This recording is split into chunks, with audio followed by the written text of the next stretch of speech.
চট্টগ্রামের সীতাকুণ্ডে পাহাড় ধসে ৩ শিশু সহ একই পরিবারের ৫ জন নিহত, চলছে উদ্ধার কাজ।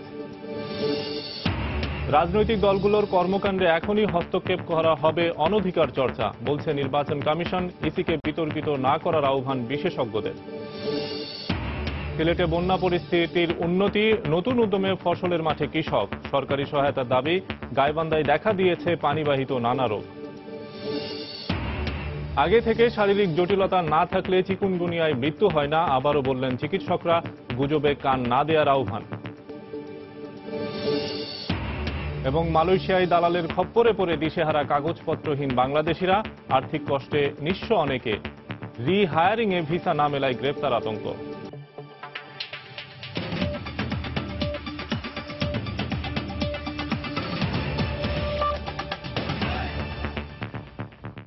সময় সংবাদের সঙ্গে আছি আমি শফিক মোহাম্মদ। চট্টগ্রামের সীতাকুণ্ডে পাহাড় ধসে ৩ শিশু সহ একই পরিবারের ৫ জন নিহত হয়েছেন। পুলিশ ও এলাকাবাসী জানায়, গত রাত ৩টার দিকে প্রবল বর্ষণে জঙ্গল সলিমপুর এলাকায় একটি পাহাড় ধসে পড়ে। এ সময় পাহাড়ের পাদদেশে একটি ঘরে একই পরিবারের ৯ সদস্য চাপা পড়েন। দুর্গম এলাকা হওয়ায় প্রশাসনের কাছে খবর পৌঁছাতে দেরি হয়।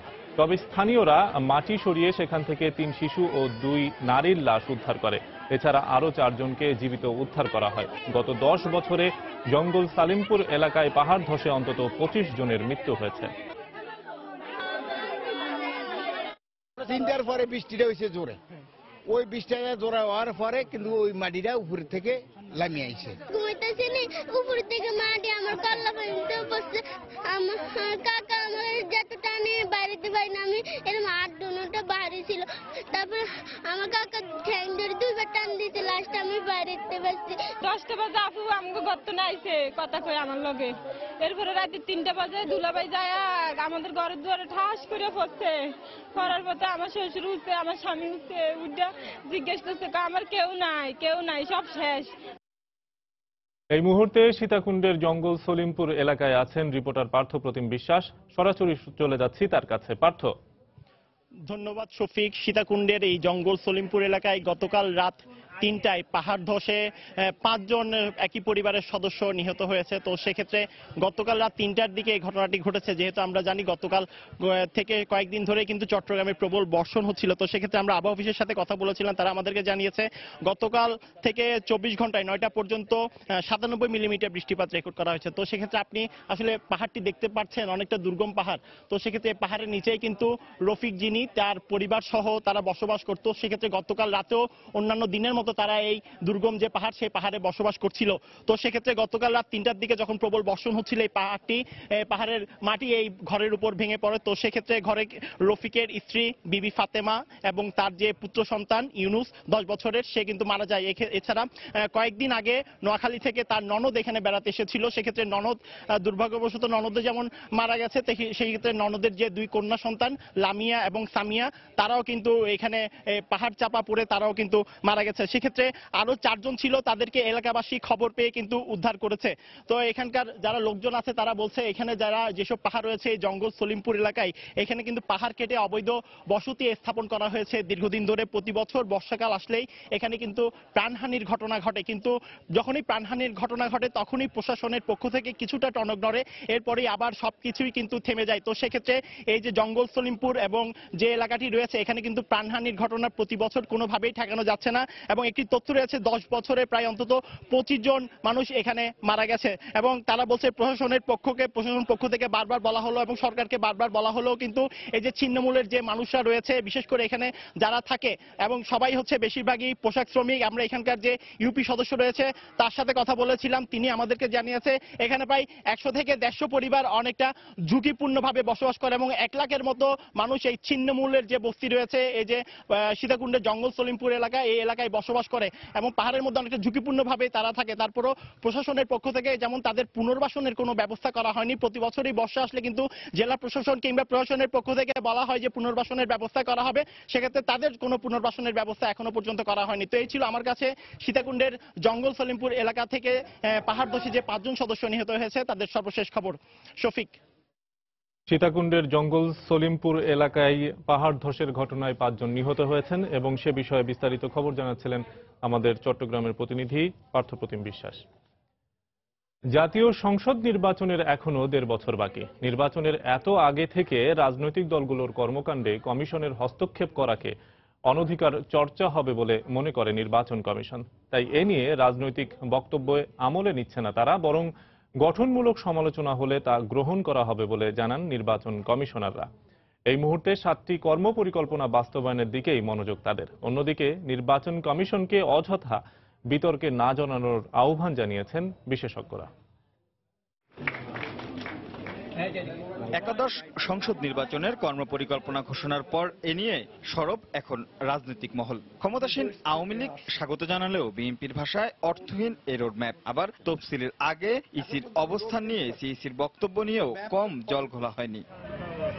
রাজনৈতিক দলগুলোর এমন মন্তব্য খুব একটা আমলে নিচ্ছে না কমিশন, বরং সঠিক সময়ে কর্মপরিকল্পনার 7টি ধাপ সম্পন্ন করাই নিজেদের বড় চ্যালেঞ্জ বলে মনে করেন তারা। সমালোচনার জন্য যদি সমালোচনা হয় সেটা নিশ্চয়ই আমরা সেভাবে দেখব না। যদি কোনো গঠনমূলক সমালোচনা হয় অবশ্যই কমিশন সেটা অ্যাকসেপ্ট করবে এবং সেই সমালোচনাকে স্বাগত জানাবে। সময়টাও কিন্তু খুব একটা বেশি আছে বলে আমি মনে করছি না।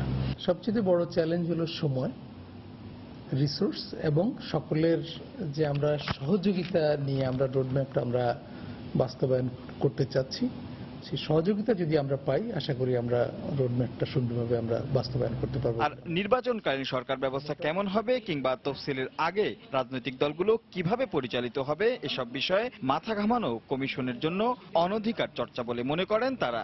সংবিধানের মধ্যে আমাদের ফাংশনস গুলো কিন্তু খুব সুস্পষ্টভাবে বলে দেয়া আছে। ওর বাইরে যেতে গেলেই তো এটা আমাদের উচিত নয়। একজন নাগরিক বা একটা রাজনৈতিক দল তার কি অধিকার আছে না আছে সেটা সে যদি যথাযথভাবে যদি না পেয়ে থাকে সেখানে সরকার দেখতে পারে। আর সরকার যদি সেটা তারা যদি মনে করে যে সরকার সেটা নিশ্চিত করতে পারছে না, সেই ক্ষেত্রে আমাদের দেশে যে প্রচলিত আইন আছে তারা তাদের দ্বারস্থ হতে পারে। এদিকে রাজনৈতিক হিসাব নিকাশের সমাধান রাজনৈতিকভাবেই করা উচিত বলে মনে করেন বিশেষজ্ঞরা। এক্ষেত্রে কমিশনকে অযথা বিতর্কে না জড়ানোর আহ্বান তাদের। কোথায় মিটিং হবে কি হবে না, এলাও করবে কি করবে না, দেবে কি দেবে না, এগুলোর মধ্যে তো নির্বাচন কমিশন ইনভলভ হবে না। তুমি রাজনৈতিক দল, তোমার শক্তি দিয়ে পায়ের পরে শক্তি দেওয়ার জন্য তার সমর্থন নিয়ে ওটাকে আদায় করো। রোডম্যাপের যথাযথ বাস্তবায়ন রাজনৈতিক দল আর ভোটারদের কাছে কমিশনের স্বচ্ছতা নিশ্চিতের বড় সুযোগ উল্লেখ করে কমিশনকে সেই দিকে তৎপর হওয়ার তাগিদ সাবেক এই নির্বাচন কমিশনারের। রাশেদ লিমন, সময় সংবাদ, ঢাকা। এবার বন্যা পরিস্থিতির খবর। সিলেট অঞ্চলে নদ নদীর পানি কমতে শুরু করায় সার্বিক বন্যা পরিস্থিতির উন্নতি হচ্ছে। ইতোমধ্যে ঘরবাড়ি থেকে পানি নেমে গেছে। ডুবে যাওয়া কৃষি জমি জেগে ওঠায় কৃষক নতুন উদ্যোগে ফসল বোনায় মনোনিবেশ করেছেন। তবে দুদফা বন্যায় সবকিছু হারিয়ে নিঃস্ব কৃষকেরা চেয়ে আছে সরকারের দিকে। বিস্তারিত জানাচ্ছেন ইকরামুল কবির, ছবি তুলেছেন নৌশাদ আহমদ চৌধুরী। প্রায় 1 মাস সিলেটের 8 উপজেলার মানুষ বন্যার পানিতে ভেসে দিন কাটিয়েছেন। এপ্রিলে বড় মৌসুমের ধান হারিয়ে নিঃস্ব কৃষকেরা দিশেহারা হয়ে আউশ ধান রোপণ করে স্বপ্নের দিন গুনছিলেন। কিন্তু জুন মাসের শেষে ভারী বর্ষণ আর সাথে উজানের পাহাড়ি ঢলে সেই স্বপ্নও বানের পানিতে ভেসে যায়। বিপন্ন অবস্থার মধ্যে পড়েন কৃষির উপর নির্ভরশীল 6.5 লাখ মানুষ। এত বুড়ো নিল গিয়া, বুড়ো হইলাম না বাবা, না হয় আউসে এতটা হলাইছি তো আউসা নেতা দিকে রয়েছে বাবা। বুড়োগুন আল্লাহ দিন দিনতে খাইতাম বীজ দিয়া বা সার দিয়া তে আমরা মনে করো সরকার কাছে কৃতজ্ঞতা। দ্বিতীয় দফা বন্যায় সিলেটের প্রায় 6,500 হেক্টর জমির ফসল নষ্ট হয়ে গেছে। বানের পানি নামার সাথে সাথে কৃষকেরা আবার নতুন ফসল ঘরে তোলার জন্য ঘুরে দাঁড়িয়েছেন। এই অবস্থা থেকে উত্তরণের জন্য তারা চাচ্ছেন সরকারি সহযোগিতা। আবার রুইতে হইলে তো বিষের দরকার, সারের দরকার, না হইলে তো আমরা জমিনটা তো আবার রুইতে পারি না। এখন আমরা সরকারি সহযোগিতা না করে তা আমরা কি করে বাঁচবো? অন্যদিকে বানের পানি নামতে শুরু করায় বানভাসী মানুষের জন্য প্রশাসনের পক্ষ থেকে কৃষি, স্বাস্থ্য ও পুনর্বাসনে নেওয়া নানা পদক্ষেপের কথা জানালেন এই কর্মকর্তা।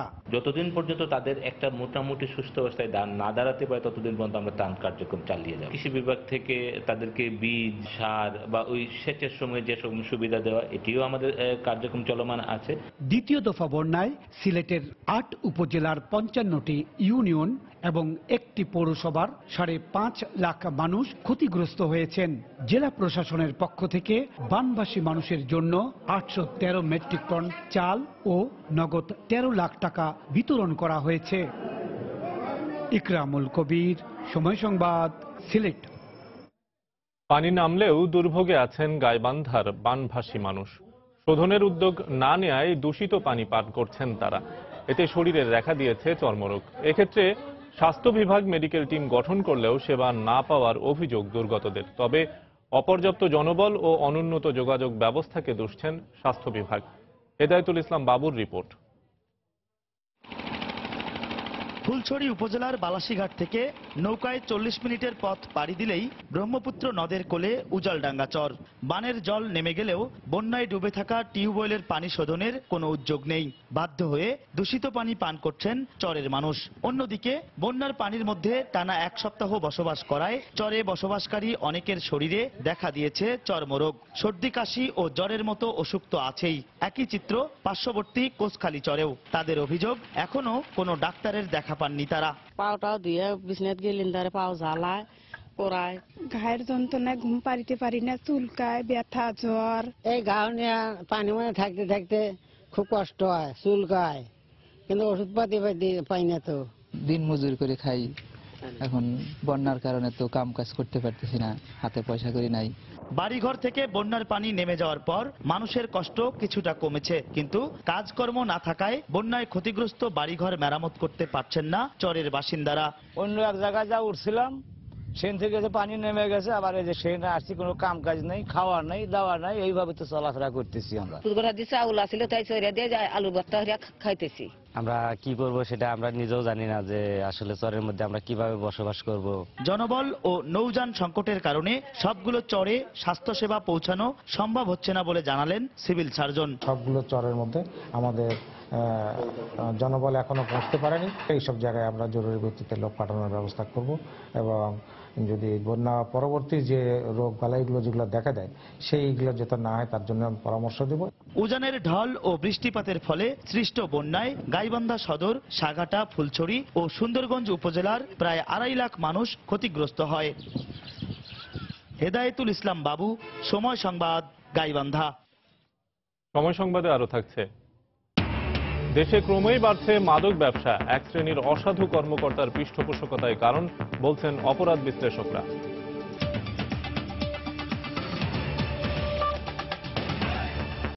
চিকুনগুনিয়া রোগ নিয়ে গত কয়েক মাস ধরেই উদ্বিগ্ন রাজধানী সহ সারা দেশের মানুষ।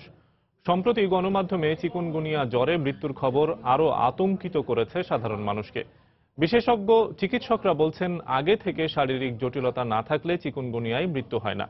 যথাযথ মেডিকেল প্রমাণ ছাড়া এমন সংবাদ পরিস্থিতিকে আরও ঘোলাটে করবে। এ ধরনের গুজবে কান না দিতে নগরবাসীর প্রতি আহ্বান জানিয়েছেন তারা। আতিকুর রহমান তমালের রিপোর্ট। চিকুনগুনিয়া গত মাসে রাজধানীতে আলোচিত এক আতঙ্কজনক বিষয়ের নাম। কর্তৃপক্ষের গাফিলতি কিংবা নগরবাসীর সচেতনতার অভাব। কারণ যেটাই হোক না কেন, আক্রান্ত মানুষের সংখ্যা বাড়ছেই। এমনকি কত মানুষ এই জ্বরে আক্রান্ত হয়েছেন এর সঠিক সংখ্যা নেই কারো কাছে। যদিও বিভিন্ন জরিপ মতে রাজধানীতে প্রতি 10 জনে 1 জন আক্রান্ত এই জ্বরে। এই যখন অবস্থা, তখন বিভিন্ন গণমাধ্যমের শিরোনাম হয়েছে চিকুনগুনিয়ায় মৃত্যু।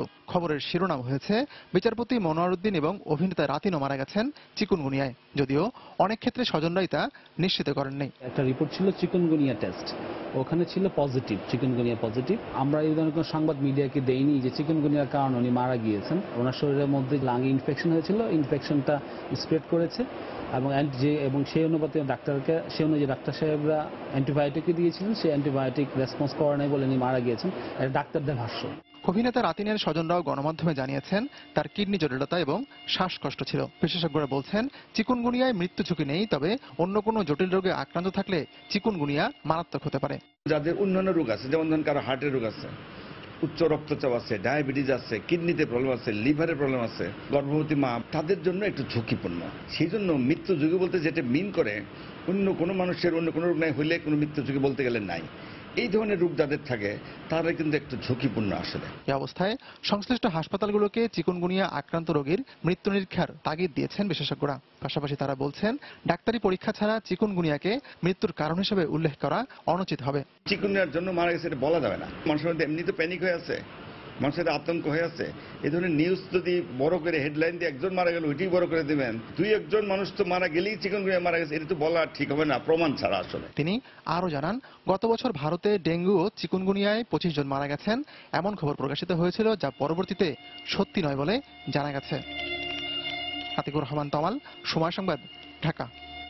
অনেক আশা নিয়ে বিদেশে পাড়ি জমালেও বিভিন্ন রোগ বা দুর্ঘটনার শিকার হয়ে প্রায় প্রতিদিনই কোনো না কোনো অভিবাসী কর্মীকে লাশ হয়ে দেশে ফিরতে হয়।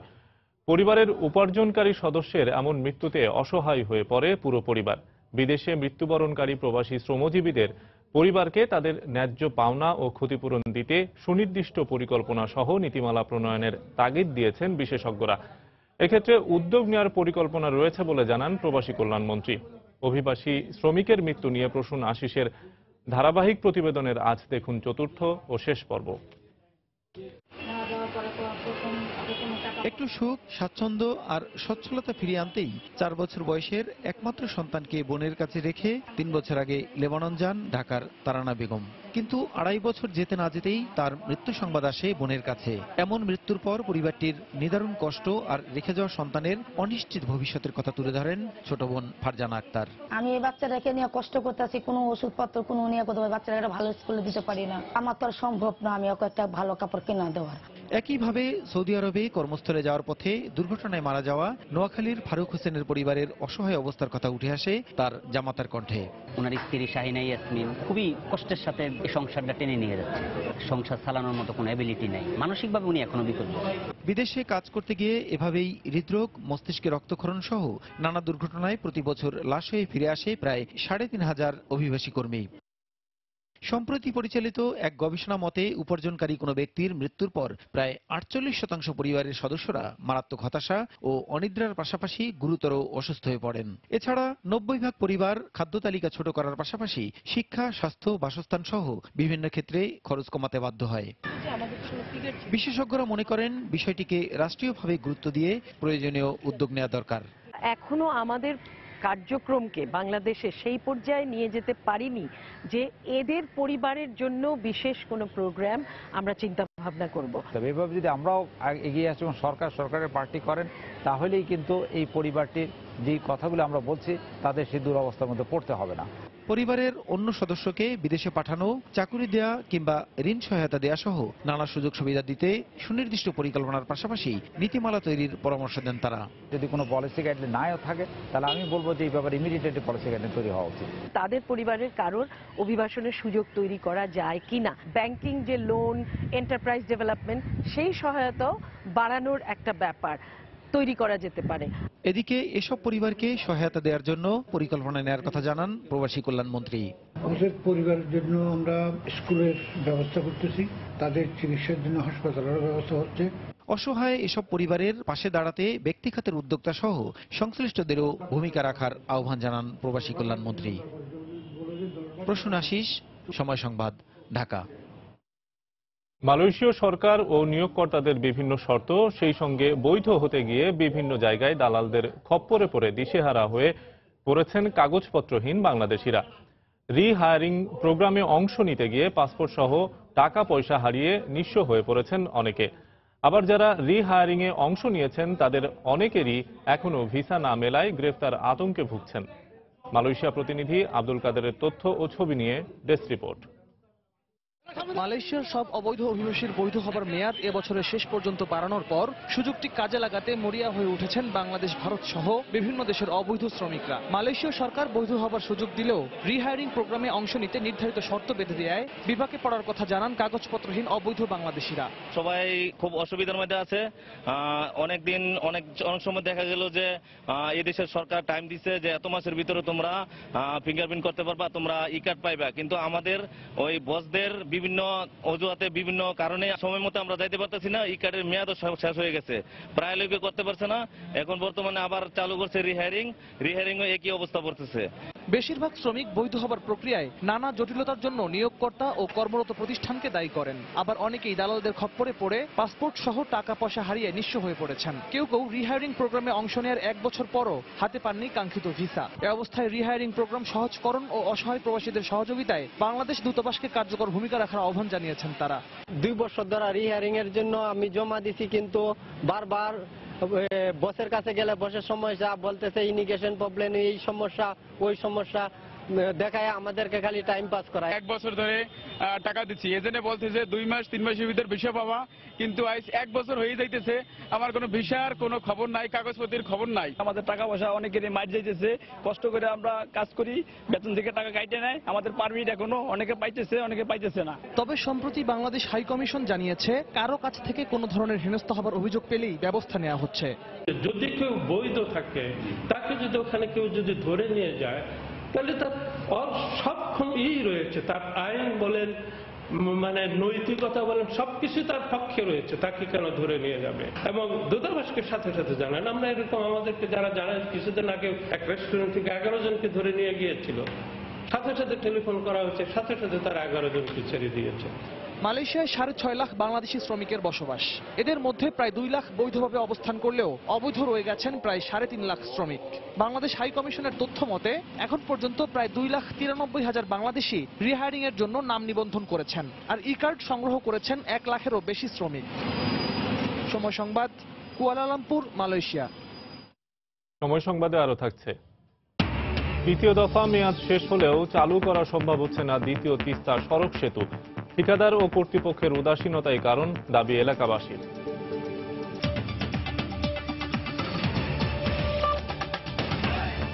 উন্নত স্টেনলেস স্টিল প্যানেল, সময় সাশ্রয়ী brush burner, 50,000 auto ignition, topper gas stove. ক্রমেই বিস্তার লাভ করছে মাদক ব্যবসা। গেল 6 বছরে ইয়াবা ব্যবসা বেড়েছে 30 গুণ। ধ্বংসাত্মক এই ব্যবসার বড় সহায়ক খোদ প্রশাসনেরই এক শ্রেণীর অসাধু কর্মকর্তা, এমন দাবি করে সুন্দর আগামীর স্বার্থে সর্ষের ভেতরের ভূত তাড়ানোর কথা বলছেন চিকিৎসক ও অপরাধ বিশ্লেষকরা। মাদক নির্মূলে প্রশাসন আগের চেয়ে অনেক বেশি সজাগ দাবি করে মাদক নিয়ন্ত্রণ অধিদপ্তর বলছে এখনও অভাব রয়েছে জনবল ও উপযুক্ত প্রশিক্ষণের। কামরুল হাসান সবুজের রিপোর্ট। মাদক, যার বিষাক্ত ছোবলে ভাঙছে সংসার, ধসে পড়ছে সমাজ, হারিয়ে যাচ্ছে মেধা, বাড়ছে চুরি, ছিনতাই, রাহাজানি আর খুনের মতো ঘটনা। তারপরও অসৎ ব্যক্তির এক হাত থেকে অন্য হাতে বড় হচ্ছে মাদক ব্যবসার পরিধি। মাদক নিয়ন্ত্রণ অধিদপ্তরের পরিসংখ্যান বলছে 2011 সালে যেখানে 11 লাখ পিস ইয়াবা আটক করা হয়েছিল, সেখানে 2016 সালে আটক করা হয় প্রায় 3 কোটি পিস। বিশ্ব স্বাস্থ্য সংস্থার মতে যে পরিমাণ মাদকদ্রব্য আটক হয় অভ্যন্তরীণ বাজারে ব্যবসা হয় তার 10 গুণ। যারা এই ধরনের ব্যবসা করে তারা ন্যায় নীতির ধার ধারে না, তাদের হচ্ছে টাকা।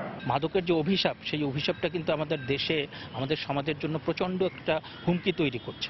অপরাধ বিশ্লেষকরা বলছেন অনিয়ন্ত্রিত এই মাদক ব্যবসার নিয়ন্ত্রণ রয়েছে মূলত প্রশাসনেরই এক শ্রেণীর কর্তা ব্যক্তির হাতে। খুন, রাহাজানি, হত্যা, নরহত্যা এবং এগুলো সমস্ত কর্মকাণ্ডের মধ্যে কিন্তু ব্যাকগ্রাউন্ড হচ্ছে মাদকাসক্ত।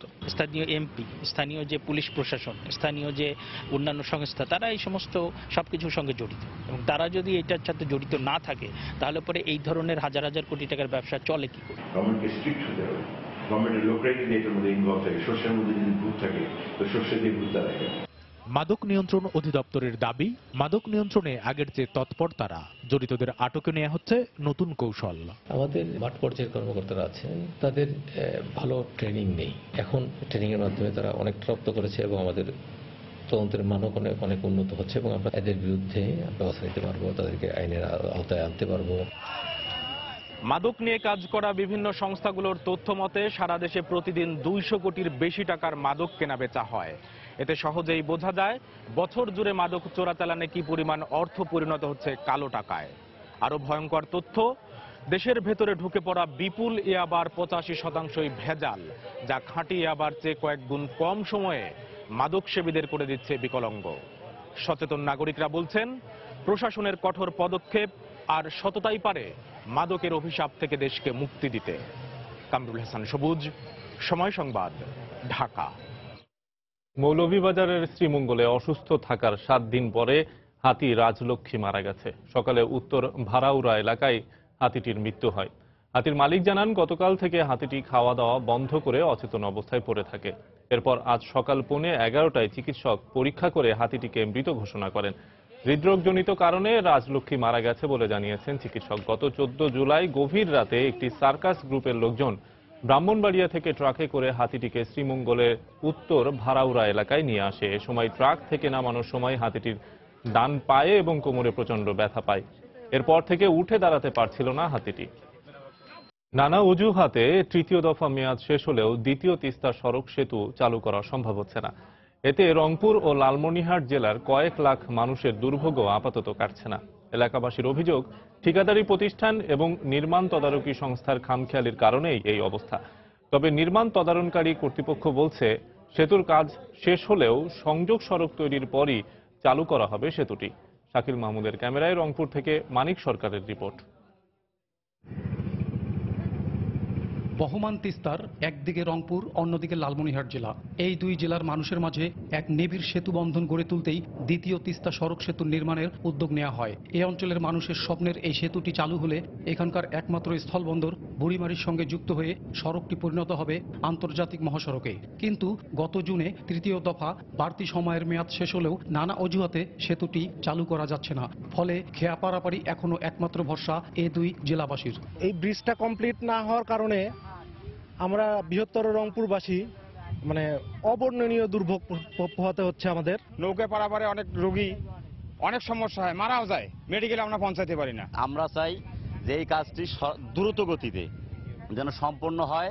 সেতুর নির্মাণ কাজ প্রায় শেষ হলেও সংযোগ সড়কের ভূমি অধিগ্রহণ এবং কাজ শুরু না হয় ক্ষোভ এলাকাবাসীর। তবে ঠিকাদারি প্রতিষ্ঠান বলছে, সেতু নির্মাণের কাজ তারা শেষ করেছেন, সংযোগ সড়কের কাজ শেষ হলেই চালু করা যাবে সেতুটি। সরকারি রেট হচ্ছে 15,500, আর এখানে জমির দাম হচ্ছে 1,20,000 এরকম দাম হচ্ছে, যার কারণে তারা ন্যায্য মূল্য পাচ্ছে না, বিধায় তারা দিতে চাচ্ছে না। এই অ্যাপ্রোচে এখানে একটু কিছু জায়গার সমস্যা আছে, কিছু ব্যক্তিগত জায়গাতে রাস্তা চলে যাচ্ছে, সেই জায়গাগুলো অ্যাকোয়ার করা হোক, আর যেভাবে সমাধান হলেই আমাদের এই অ্যাপ্রোচের কাজটা শেষ হয়ে যাবে এবং আমরা হ্যান্ড ওভার করে ফেলে দেবো। আর নির্মাণ কাজ তদারককারী প্রকৌশলী বলছেন, সেতু প্রকল্পের কাজ 99% শেষ হয়েছে, বাকি কাজ আগস্ট মাসের মধ্যেই শেষ হবে। আমাদের দ্বিতীয় তিস্তা সড়ক সেতুর কাজ প্রায় 99% শেষ হয়ে গেছে। এখন মূল ব্রিজে ইলেকট্রিকের কাজটা বাকি, আর হলো মূল ব্রিজের সাথে 62 মিটার অ্যাপ্রোচ আছে, সেই অ্যাপ্রোচের ফিনিশিং এর কাজটা বাকি আছে। 850 মিটার দৈর্ঘ্য এবং 9.6 মিটার প্রস্থের এই সেতুটি নির্মাণে ব্যয় ধরা হয়েছে 121,65,00,000 টাকা। মানিক সরকার, সময় সংবাদ, রংপুর। টাঙ্গাইলে দ্বিতীয় দিনের মতো চলছে ভেঙে যাওয়া সহেরা তৈল বেইলি ব্রিজের অপসারণ কাজ। সড়ক ও জনপথ বিভাগ জানায়, সকাল থেকে 15 জন শ্রমিক কাজ করছে। পথচারীরা নৌকায় পারাপার হলেও এখনো বন্ধ রয়েছে জেলা শহরের সঙ্গে দেলদুয়ার উপজেলার যান চলাচল। এতে ভোগান্তিতে আছেন এলাকাবাসী সহ পরিবহন শ্রমিকরা। দ্রুত ব্রিজটি পুনর্নির্মাণের দাবি জানিয়েছেন তারা।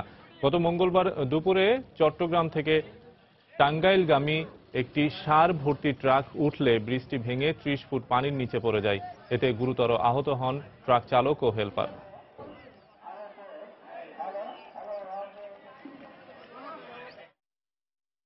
শরীয়তপুরের পদ্মা নদীর পানি কমতে শুরু করায় বন্যা পরিস্থিতির উন্নতি হয়েছে, তবে দুর্ভোগ কমেনি বানভাসী মানুষের। এলাকাবাসী জানায়, জাজিরা ও নড়িয়া উপজেলার চরাঞ্চল ও নিম্নাঞ্চল বন্যার পানিতে তলিয়ে আছে। বাড়িঘর, রাস্তাঘাট ও ফসলি জমিতে ডুবে থাকায় দুর্ভোগ পোহাতে হচ্ছে স্থানীয়দের। কাজ না থাকায় বেকার সময় পার করছেন কৃষকরা। তবে দুর্গতদের সরকারি ত্রাণ সহায়তা দেয়া হলেও তা প্রয়োজনের তুলনায় অপ্রতুল বলে জানিয়েছেন বন্যা কবলিত মানুষ।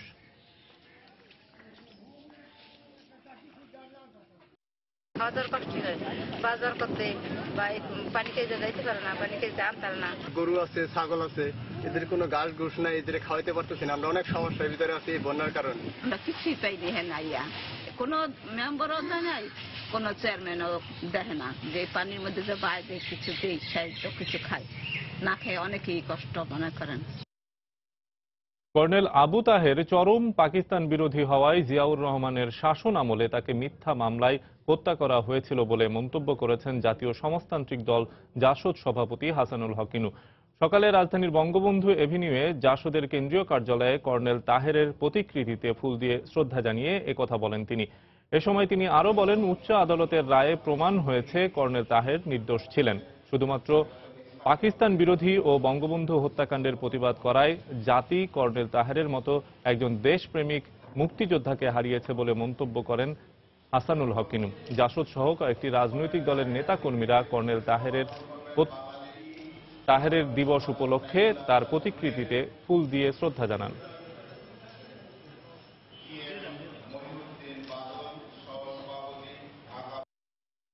কর্নেল তাহের যেহেতু বঙ্গবন্ধুর খুনিদের বিরুদ্ধে এবং পাকিস্তানি ভাবধারা আমদানির বিপক্ষে শক্ত অবস্থান নিয়েছিলেন, সেই হেতু কর্নেল তাহেরকে জেনারেল জিয়াউর রহমান এই বিচারের নামে ঠান্ডা মাথায় হত্যা করে। কর্নেল তাহেরকে ফাঁসিতে ঝুলিয়ে যে আদালত রায় দিয়েছে সেটা অবৈধ আদালত ছিল। দেশের বিভিন্ন স্থানে বন্যার প্রভাব পড়েছে রাজধানীর কাঁচা বাজারে। বেড়েই চলেছে সবজির দাম।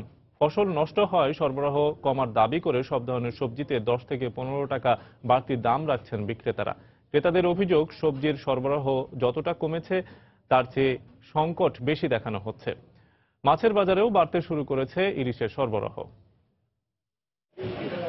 টমেটো সালাদের পাশাপাশি তরকারি হিসেবে সারা বছরই বেশ চাহিদা রয়েছে এই সবজিটির। চলতি মাসের শুরুতেও রাজধানীর কাঁচা বাজারে টমেটোর দাম ছিল 80 থেকে 100 টাকা, অথচ সেই টমেটো এখন বিক্রি হচ্ছে 180 থেকে 200 টাকায়। শুধু টমেটো নয়, বেগুন, করলা, পটল, শসা 50 টাকার নিচে মিলছে না কোনো সবজি। বন্ধের দিনে এই বাজারে সমস্ত সবজি, মাছ, সমস্ত কিছুর দাম অন্তত কেজিতে 10 টাকা 20 টাকা বেড়ে যায়।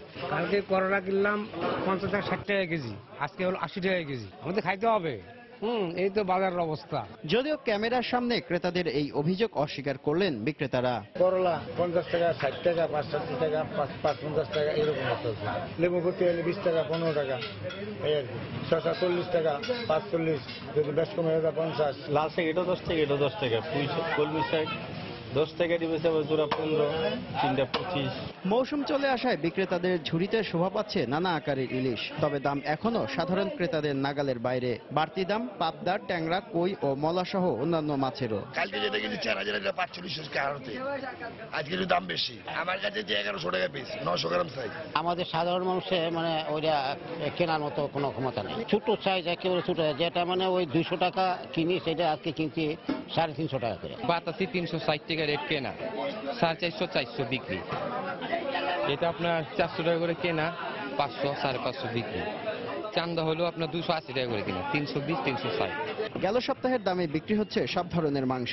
ব্রয়লার মুরগি 150 টাকা প্রতি কেজি, গরু 500 টাকা, আর খাসির মাংস বিক্রি হচ্ছে 700 থেকে 720 টাকায়। শুভ খান, সময় সংবাদ, ঢাকা। দেশের বাইরের খবর। মার্কিন রক ব্যান্ড লিনকিন পার্কের ভোকালিস্ট চেস্টার ব্যানিংটন মারা গেছেন। মৃত্যুকালে তার বয়স হয়েছিল 41 বছর। TMZ ম্যাগাজিনের বরাত দিয়ে BBC খবরে বলা হয়, লস অ্যাঞ্জেলসে তার নিজ বাসভবন থেকে ঝুলন্ত অবস্থায় মরদেহ উদ্ধার করা হয়েছে। ধারণা করা হচ্ছে চেস্টার ব্যানিংটন আত্মহত্যা করেছে, তবে বিষয়টি এখনো পরিষ্কার নয় বলে জানিয়েছে পুলিশ। 1996 সালে লিনকিন পার্কের 7 কোটি গানের অ্যালবাম বিক্রি করে বিশ্বজুড়ে ব্যাপক সাড়া জাগায়। ব্যান্ডটির অন্যতম প্রধান ভোকালিস্ট ছিলেন চেস্টার ব্যানিংটন। AFC অনূর্ধ্ব 23 চ্যাম্পিয়নশিপ ফুটবলের খবর। শনিবার বাছাই পর্বে নিজেদের দ্বিতীয় ম্যাচে মাঠে নামবে বাংলাদেশ। তাদের প্রতিপক্ষ শক্তিশালী তাজিকিস্তান। প্রথম ম্যাচে 0-7 গোলে হারায় এই জয়ের বিকল্প নেই লাল সবুজের প্রতিনিধিদের সামনে। ফিলিস্তিনের হেব্রনে ম্যাচটি শুরু হবে বাংলাদেশ সময় সন্ধ্যা 7:30টায়। দুটি প্রস্তুতি ম্যাচ সহ আসরের প্রথম ম্যাচে হার, ফলে টানা 3টি ম্যাচে হেরে একরকম মানসিক চাপেই রয়েছে অ্যান্ড্রু ওর্ডের শিষ্যরা। কোচ হিসেবে ওর্ডো খুব একটা স্বস্তিতে নেই। আগের ম্যাচে প্রতিপক্ষ জর্ডান যেমন শক্তিশালী ছিল, ঠিক তেমনি এই ম্যাচেও প্রতিপক্ষ তাজিকিস্তানও কোনো অংশে পিছিয়ে নেই। নিজেদের প্রথম ম্যাচেই ফিলিস্তিনের সঙ্গে 2-2 গোলে ড্র করেছিল তাজিকরা। তাই মানসিকভাবে বাংলার যুবদের তুলনায় কিছুটা হলেও এগিয়ে তাজিকিস্তান। এই ম্যাচে হারলে AFC অনূর্ধ্ব 23 চ্যাম্পিয়নশিপের বাছাই পর্ব থেকে বিদায়ে পুরোপুরি নিশ্চিত হয়ে যাবে বাংলাদেশের। এত নিরাশার মাঝেও আশার কথা হলো হেরবনের ডোরা স্টেডিয়ামে বেশ কয়েকদিন অনুশীলনের সুযোগ পাওয়ায় আবহাওয়ার সঙ্গে খাপ খাইয়ে নিতে সক্ষম হয়েছে বাংলাদেশের ফুটবলাররা। এবার বর্ষা বন্দনার খবর। নানা আয়োজনে বর্ষা উৎসব উদযাপন করল নগরবাসী। ঢাকা বিশ্ববিদ্যালয়ের চারুকলা ইনস্টিটিউটের সত্যেন সেন শিল্পগোষ্ঠী আয়োজিত বর্ষা উৎসবে নাচে গানে বর্ষা বন্দনা করা হয়। আগতরা বর্ষা ঋতুর নানা বৈচিত্র্যের কথা তুলে প্রকৃতিকে ভালোবাসার আহ্বান জানান। ধ্যানমগ্ন বর্ষা বাঙালির সাথে এই ঋতুর আত্মিক সম্পর্ক। শ্রাবণের বৃষ্টি বাঙালির মনেও খানিকটা ঝরে, তাই তো রোমান্টিক বাঙালি আরো বেশি আবেগপ্রবণ এই শ্রাবণে। সার্বিক বোধন আর আরাধনায় বর্ষা বাঙালিকে নানাভাবেই আবিষ্ট করে রেখেছে। গানে গানে প্রজ্জ্বল বর্ষার রূপ ঐশ্বর্যের শিল্পিত রূপ। তাই তো এই ইট কাঠের নগরেও বর্ষা নিয়ে বিশেষ আয়োজন। সত্যেন সেন শিল্পগোষ্ঠী আয়োজন করলেও এতে অংশ নিয়েছেন নানা বয়সী বৃষ্টিপ্রেমীরা। তাদের সবার কণ্ঠেই বৃষ্টি বন্দনা। এই ধরনের উৎসব প্রকৃতির কাছাকাছি যাওয়া যায়, প্রকৃতিকে জানা যায়, আর বর্ষা হচ্ছে আমার প্রিয় ঋতু, এই কারণে এখানে আসা। শহর কেন্দ্রিক মানুষদের জন্য এটাই লাভবান যে মানুষগুলো আসলে আমাদের যে বাংলা সংস্কৃতির উৎসবগুলো এগুলো নতুন করে মনে করে যে না আসলে হ্যাঁ বর্ষা, এখন তো বর্ষা হচ্ছে। আমাদের মধ্যে এই উৎসাহ আছে যে আমরা প্রত্যেকটা ঋতু বরণ করে নিব সঙ্গীতের মাধ্যমে, আবৃত্তির মাধ্যমে, বিভিন্ন সাংস্কৃতিক কর্ম দিয়ে, এবং এই অনুষ্ঠানটা মনে করি আমরা আমাদের একটা ঐতিহ্য। বাংলা সাহিত্য ও সংস্কৃতির বিভিন্ন শাখায় বর্ষা ঋতু নিয়ে রয়েছে উচ্ছ্বসিত ভালোবাসা, অনুরাগ ও স্তুতি। তবুও রহস্যময়ী এই বর্ষার রূপ বৈচিত্র্য নগর মানুষের সবটুকু চেনা নয়। তাই তো এই উৎসব বৃষ্টি ঘনিষ্ঠ বাঙালিকে আরো বেশি বৃষ্টিবিলাসী করবে। আমরা সবাই উদার হব, আমরা প্রকৃতিকে ভালোবাসবো, প্রকৃতির উপরে কোনো অত্যাচার, নির্যাতন, নিপীড়ন যাতে না হয় সে ব্যাপারে সচেতন থাকব, এবং প্রকৃতির সুরক্ষার জন্য যা কিছু করণীয় সেটি আমাদের করতে হবে আমাদের নিজেদের স্বার্থে। বাঙালির জীবনে বর্ষা যেন নতুন করে বেঁচে ওঠার প্রেরণা হয়, এমনটাই প্রত্যাশা সকলের।